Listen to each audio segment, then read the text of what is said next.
আলহামদুলিল্লাহ, এইমাত্র জানতে পারলাম ভারতে একটি সর্বদলীয় সভা হয়েছে, যেখানে সর্বসম্মতিক্রমে জননেত্রী শেখ হাসিনাকে সসম্মানে পূর্ণ নিরাপত্তায় বাংলাদেশে প্রত্যাবর্তন করবার সিদ্ধান্ত গৃহীত হয়েছে। অত্যন্ত গোপনীয়তার সাথে এই গুরুত্বপূর্ণ বৈঠক অনুষ্ঠিত হয়। জয় বাংলা, জয় বঙ্গবন্ধু। আপনার পোস্ট থেকে পড়লাম, আপনি এই যে শেখ হাসিনাকে ফিরিয়ে নেয়ার পূর্ণ নিরাপত্তায় প্রত্যাবর্তন করবার সিদ্ধান্ত গৃহীত হয়েছে, এই তথ্যটির উৎস কি, কোথা থেকে জানলেন, কিভাবে জানলেন, কে দিল এই তথ্য? ডক্টর কলিমুল্লাহ এরকম কথা বলছেন, যার কারণে আপনাদের দুজনকে নিয়ে আজকের এই বিশেষ আয়োজন। জি, রাশিদ রহমান। ভারত একেবারেই সুস্পষ্টভাবে বাংলাদেশের গণতান্ত্রিক অভিযাত্রা অব্যাহত থাকুক এবং সেই অভিযাত্রায় আওয়ামী লীগের মতো একটি বৃহৎ দল সেও অংশগ্রহণ করতে পারুক, এই জায়গাটায় তারা ঐক্যবদ্ধ জায়গায় আছেন। এটার মানে এই নয় যে সে অন্য কোনো দলকে গণতান্ত্রিক অভিযাত্রায় অংশগ্রহণ করুক, এটা চায় না। এটার মানে যে সকলে মিলে অংশগ্রহণ করুক, এটা চায়। তো এটা আবার রিনিউড হয়েছে এবং আমার কাছে মনে হয়েছে যে বর্তমান রাজনৈতিক প্রেক্ষাপটে এটাই তো হওয়ার কথা। কারণ আপনি যদি ভারতের মাননীয় প্রধানমন্ত্রী নরেন্দ্র মোদীর কথা ধরেন, সে তো হাজার হলো একটা democratically elected political party leader. He himself is a democratically elected political soul. So obviously কোনো না কোনো একটা মেকানিজমে কিছুদিন পর পর পলিটিক্যাল কনভিকশন এবং কমিটমেন্টের যে জায়গাটা, এটা রিনিউয়াল তো প্রয়োজন হবে এবং সেই রিনিউয়ালের জায়গাটাই এখানে এসেছে। এতে এটার সাথে ভারত নির্ভরতা বা দালালি করা বা কারো কাছে নিজেকে বিক্রি করে দেওয়ার কোনোই সম্বন্ধ। সেই প্রসঙ্গটি আরেকটু আসবো যে ভারত আসলে মানে এই গণতান্ত্রিক অভিযাত্রায় ফিরবে বাংলাদেশ, এই সিদ্ধান্ত নেবার কে, সেই প্রসঙ্গটাতে আমি পরে আসবো। কিন্তু আমি আসলে একটু বুঝতে চাই যে আসলে এই তথ্যটার উৎস কি। কারণ আওয়ামী লীগ এটি তার অফিসিয়াল ফেসবুক পেজ আছে, তারা বিভিন্ন তথ্য জানায়, সেখানে বলতে পারতো। আমি আপনার পোস্ট দেখার পরে কিছু মানে কারো অনেকের সাথে কথা বলবার চেষ্টা করেছি। এবং রাশিদ রহমান, এই আপনার কাছে ওই একই প্রশ্ন, আপনি তথ্যটা ডক্টর কলিমুল্লাহ যেমন একজনের বরাত দিয়ে বলছেন বা কিছু বরাত দিয়েছেন, আপনি কোনো তথ্য সূত্র বলছেন না, কিন্তু আপনার কাছে আপনার দল বলছে না, মানে দলের অফিসিয়াল বলার জায়গা আছে, দলের মুখপাত্র হিসেবে দাবি করে কেউ বলছে না, ভারতের কোনো গণমাধ্যম বলছে না। আপনি আসলে কেন বলছেন? মানে দল থেকে কোনো দায়িত্বপ্রাপ্ত হয়েছেন আপনি এটা বলবার জন্য? আচ্ছা, প্রথম কথা হচ্ছে যে দলের মুখপাত্র আছে নাকি কেউ? জানা নাই। মাঝখানে কয়েকজন দাবি করেছেন, কিন্তু আপনি এত বড় প্রোগ্রাম করতেছেন। আমি বলেছিলাম আপনাকে, আমাদের একটা কথা হয়েছে, মোহাম্মদ আরাফাত একটা সময় বলেছেন, দাবি করেছেন তাহলে যেটা হয় কি যে আমাকে যে আপনি আমন্ত্রণ জানালেন না, ওই জায়গাটাকে ছোট করা হয়ে যায়। দলের মুখপাত্র আছে কিনা আপনিও জানেন না, আমি বিশ্বাস করি। ওই যে ওই একবারই দেখে জেনেছিলাম, তারপরে আর জানি না। বিবিসিও মুখপাত্র বলে বরাত দিচ্ছে, কিন্তু নাম বলে না। আপনি তো একজন প্রতিষ্ঠিত গণমাধ্যম কর্মী, আপনি তো কোনো কাগজ পান নাই। বাংলাদেশ আওয়ামী লীগের মুখপাত্র হতো মুখের কথা না। আমি এসে বললাম আমি আগামীকালকে থেকে মুখপাত্র, ব্যাপারটা এরকম না। বাংলাদেশ আওয়ামী লীগের একটা সেন্ট্রাল কমিটি আছে, বাংলাদেশ আওয়ামী লীগের একটা প্রেসিডিয়াম আছে, সকলে মিলে একটা সিদ্ধান্ত নিবেন। হ্যাঁ, সেখানে আপনি অফিসিয়ালি জানবেন। ওই যে যেটা বললেন যে বাংলাদেশ আওয়ামী লীগের অফিসিয়াল পেজ, তার মাধ্যমে জানবেন যে অমুক আমাদের আজকে থেকে মুখপাত্র। It's a very big post, it's not a small thing. তো এখন আমি তো আর কখনো আওয়ামী লীগের মুখপাত্র হিসেবে নিজেকে দাবি করিনি। আমি আপনাকে আপনার অনুষ্ঠানে সবসময় বলেছি যে আমি আওয়ামী লীগের একজন সমর্থক এবং আমি শক্তভাবে বিশ্বাস করি, এখনো বলছি, যে বঙ্গবন্ধু শেখ মুজিবুর রহমান বাংলাদেশের যে রাজনৈতিক পট ইতিহাস, এর থেকে তাকে অস্বীকার করার কোনো সুযোগ নেই।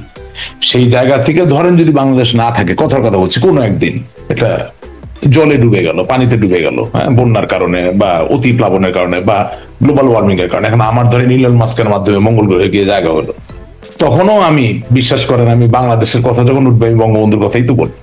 বঙ্গবন্ধুর কথা ছাড়া তার বাংলাদেশ হয় না। ঠিক আছে, আমি একজন আওয়ামী লীগের সমর্থক হিসেবে আমার বিভিন্ন শ্রেণী পেশার বন্ধু বান্ধব আছে, বিভিন্ন দেশে বিভিন্ন অবস্থানে আছে। এখন অবশ্যই যারা কিছু সেন্সিটিভ সংবেদনশীল তথ্য আমাকে দেন, তারা তো একটা বিশ্বাসের জায়গা থেকে দেন। তারা এটাও জানেন যে আমি আওয়ামী লীগের মুখপাত্র নই, একজন সমর্থক মাত্র বা একজন কর্মী মাত্র, এভাবে হাম্বল ভাবে বিনয়ের সাথে বলতে চাই। সেই জায়গা থেকে যখন তারা এই সংবেদনশীল তথ্যটা আমার সাথে ভাগাভাগি করেন, তখন আমার দায়িত্ব হয়ে যায় আপনার অনুষ্ঠানে এসে চাইলেও আমি নামটা বলতে পারি না। তবে সার্কামস্ট্যান্সিয়াল এভিডেন্স বলে একটা কথা আছে, আপনি বলছেন এই কথাটা সত্য কিনা, এটা নিয়ে তো আমি ঝগড়া করব না। তবে সত্য কিনা এটা বোঝানোর জায়গাটা খুব সহজ। যদি ভারত নাই চায় যে বাংলাদেশে ইনক্লুসিভ রাজনীতি চলুক, যদি ভারত নাই চায় যে বঙ্গবন্ধু কন্যা জননেত্রী শেখ হাসিনা বাংলাদেশ আওয়ামী লীগের সভাপতি হিসাবে, বাংলাদেশের সাবেক প্রধানমন্ত্রী হিসাবে, বাংলাদেশের একজন অন্যতম শীর্ষ রাজনৈতিক ব্যক্তিত্ব, খুব বেশি কিন্তু নাই, বেগম খালেদা জিয়া, জননেত্রী শেখ হাসিনা, এরকম 2জন 3জন, নট টু মেনি, রাইট? এই লোকগুলো নির্বিঘ্নে তাদের রাজনৈতিক কর্মকাণ্ড চালাবে যদি চায়, এটা আমি বিশ্বাস করি তখন যখন আমি দেখি যে বাংলাদেশ আওয়ামী লীগের 40 থেকে 50,000 লোক ভারতে অবস্থান নিয়ে, আশ্রয় নিয়ে, সেখান থেকে ক্ল্যান্ডেস্টিন ভাবে হোক বা ভার্চুয়ালি হোক তাদের রাজনৈতিক কর্মকাণ্ড চালিয়ে যেতে পারছে। সুতরাং ঘটনা যে সত্য এটা নিয়ে কোনো সন্দেহ থাকার কোনো সুযোগ নাই। কিন্তু আপনি যদি আমাকে জিজ্ঞাসা করেন যে আওয়ামী লীগের অফিসিয়াল ওয়েব পেজে এলো না কেন, আমি তো ভাই জানি না এই ওয়েব পেজ কে চালায়। আপনি জানেন কে চালায় আওয়ামী লীগ থেকে? কাগজ দেখেছেন? সুতরাং ওর এলো না কেন ওটার উত্তরই তো আমি দিতে পারবো না। আমি তো আপনার অনুষ্ঠানে অনেকবার প্রশ্ন করেছি যে ধানমন্ডি 32 নাম্বার ভেঙে দিয়েছে 5 তারিখে, ওটার প্রতিবাদ এসেছে কি অফিসিয়াল ওয়েব পেজে, স্যার আপনি নিজেও খেয়াল করছেন 8 তারিখে।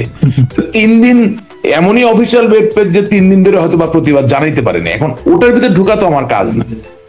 আমি আমার নেতা কর্মীর মনটা বুঝি, বেচারারা খুব কষ্টে আছে, ব্যথায় আছে, অত্যাচারিত, লাঞ্ছিত, নির্যাতিত অবস্থায় আছে। সেই অবস্থায় আমার কোনো একজন বন্ধু যাকে আমি মূল্য দিই, যাকে আমি বিশ্বাস করি, তিনি হয়তো বা আমার স্কুলে পড়া বন্ধু নন, আমার রাজনৈতিক ক্যারিয়ারের মাঝেই তার সাথে আমার বন্ধুত্ব হয়েছে, সে যদি শতপ্রণোদিত ভাবে আমাকে বলে যে এরকম একটা সিদ্ধান্ত হয়েছে বা আমরা তোমাদের পাশে আছি। তার মানে আপনি বিশ্বাসযোগ্য কোনো বন্ধুর সূত্রে আপনি বলছেন যে বিশ্বাসযোগ্য কোনো বন্ধুর সূত্রে পাচ্ছেন। আমার এই প্রশ্নটা একটু শুনেন, তারপর আপনি যোগ করে বলেন। প্রশ্নটা হচ্ছে এই যে তাহলে আপনি বলছেন যে এটা সংবেদনশীল তথ্য, আপনি এটি প্রকাশ কেন করছেন? না, আমি প্রকাশ কেন করছি বলছি, এটা একটা মজার ব্যাপার। আপনি আবার এটা ওটা জন্য একটা স্পেস দিতে হবে, বলতেছি। তো যেটা হচ্ছে যে কোনো একদিন নিশ্চয়ই এই বন্ধুর কথা তো আমি বলতে পারবো, এখন তো বলবো না। বললে তো যেটা প্রাসঙ্গিক তথ্য সেটা আমি আর ভবিষ্যতে পাবো না। ওনারও আসলে আমাকে যে তথ্য দেওয়ার কথা তা না, আমি অকপটে স্বীকার করছি I am acting like a whistle blower. আল্লাহ তাআলা আমাকে রক্ষা করুন, কারণ মাঝে মাঝে হুইসেল ব্লোয়ার তো হতে হয়, আমার দলটার জন্যই তো হতে হবে। আমি তো দলটাকে ভালোবাসি। আওয়ামী লীগ নিশ্চিহ্ন হয়ে যাবে, বাংলাদেশের স্বাধীনতার সাথে সম্পর্কিত কোনো দল বাংলাদেশের রাজনীতি করতে পারবে না, এটা তো আর মানতে পারছি না। আপনি যত যা কিছুই বলেন, বা দিনে দুপুরে আপনি নিয়ে রশি দিয়ে ঝুলে রাখবেন, গুলি করে মারবেন, হ্যাঁ, এটা তো আসলে হচ্ছে না, এটা তো মেনে নেওয়া যাচ্ছে না। আপনি 7 জন বীর শ্রেষ্ঠর মূর্তি ভেঙে ফেলতেছেন, আপনি বঙ্গবন্ধুর ভাস্কর্য ভেঙে ফেলতেছেন, আপনি জাতীয় 4 নেতার নাম মুছে ফেলতেছেন, এটা তো রাশেদ রহমান মেনে নিতে পারছে না। হ্যাঁ, আমি নিরুপায়, আমি দুর্বল, ঠিক আছে, আমি শারীরিকভাবে প্রতিবাদ করতে পারছি না, কিন্তু মানসিক জায়গা থেকে কি আমার প্রতিবাদ করার কোনো সুযোগ নাই? বা আমি আপনার অনুষ্ঠানটাকে ব্যবহার করে কি আমার মৌখিক যে প্রতিরোধ সেই জায়গাটাকে আমি জারি করতে পারি না? আমি সেটাই করছি। এখন আপনি যেটা বললেন যে আমি কেন গোপন রাখছি না, আমার জন্য তো খবরটা গোপন না, আমাকে তো কেউ গোপনীয়তার শপথ পড়ায় নাই। আপনি আপনি এক গ্রাম থেকে আরেক গ্রামে গেছেন কোন একটা বিয়ের সম্বন্ধ ঠিক করার জন্য, বিয়ের সম্বন্ধের আলাপটা গোপনে হয়েছে, বিয়ের অনুষ্ঠান তো তার গোপনে হবে না, এটা তো সানাই বাজিয়ে আলতা ফিতা দিয়ে অনুষ্ঠান তো এখনো হয় নাই, মানে না না সেই যে আলোচনাটা গোপনীয় সেটাই আপনি বলছেন। এটা বলে কি আপনার দলের লাভ হচ্ছে? একটু একটু কবুল কবুল কবুল 3 কবুল হয়তো এখনো বলেন নাই, কিন্তু গান বাজনা তো তার গোপনে হয় না। আমার কাছে মনে হয়েছে যে নিউজটা খুবই প্রাসঙ্গিক বর্তমান পরিস্থিতির সাথে, কারণ দিনের শেষে বাস্তবতা হচ্ছে যে বাংলাদেশ বলুন, ভারত বলুন, নেপাল, শ্রীলঙ্কা, মালদ্বীপ, পাকিস্তান, যেই দেশকে আপনি টেনে আনেন না কেন, দিনের শেষে গণতান্ত্রিক অভিযাত্রা, গণতান্ত্রিক মূল্যবোধ সুরক্ষিত না হলে আসলে কেউই তো নিরাপদ না।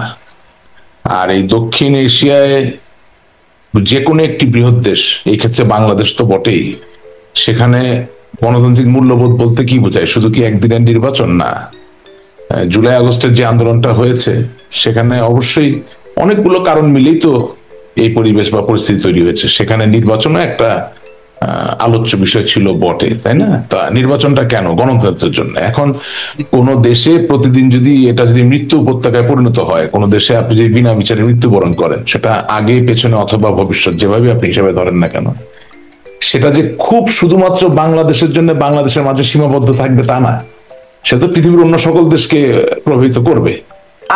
কারো কাছ থেকে এই তথ্যটি পাচ্ছিলাম না। আমি নাজমুল হাসান কলিমুল্লাহ আপনার কাছ থেকেও একটু এই বিষয়টা শুনি, যেহেতু আপনিও এই তথ্যটি পেয়েছেন বলে আমি জানছি। কিভাবে পেলেন, মানে কিভাবে এটি বিশ্বাসযোগ্য, আপনার ব্যাখ্যায় কিভাবে বিশ্বাসযোগ্য হচ্ছে এবং কিভাবে পেলেন আপনি যদি বলেন। ধন্যবাদ।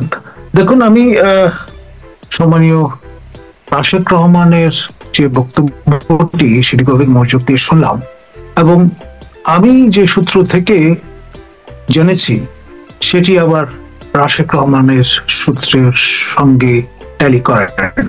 রাশেক রহমান তো সূত্রটা বললেন, তবে না, উনি বললেন না। আমি যেটি প্রকাশ্যে বলবো সেটি হচ্ছে তরুণ ঘোষ।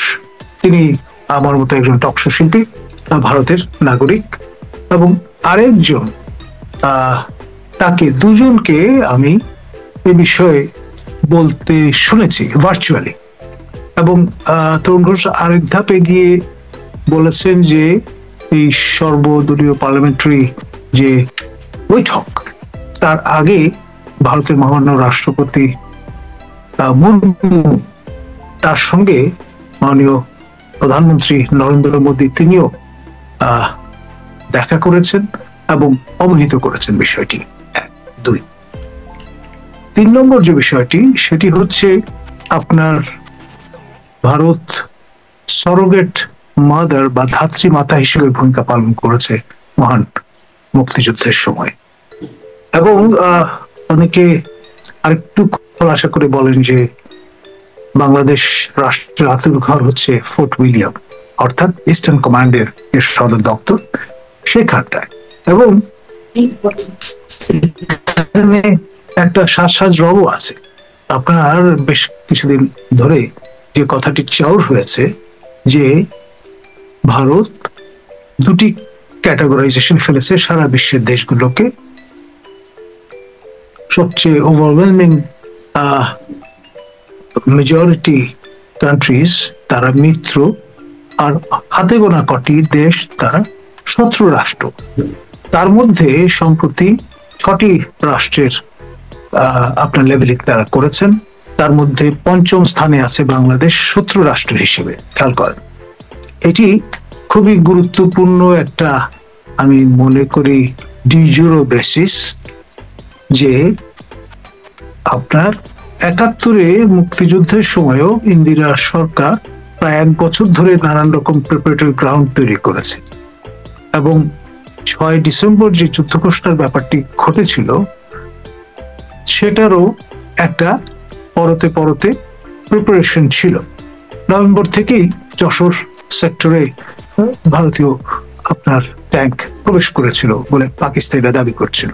এখন তার একেবারে উড়িয়ে দেওয়া যায় না। ইনফরমালি প্রবেশের পরে যখন পাকিস্তান বিমান হামলা করে বসলো ভারতে, সম্ভবত 3রা ডিসেম্বর, তারপর ভারতের আর কোনো উপায় ছিল না যুদ্ধ ঘোষণা না করে, কারণ that was A unilateral aggression, aggressive posture, যেটি সম্প্রতি আমরা দেখেছি ইসরায়েল ইউনিল্যাটারালি অ্যাকশনে গেছে এগেইনস্ট আইরান, সেরকম একটা বিষয়।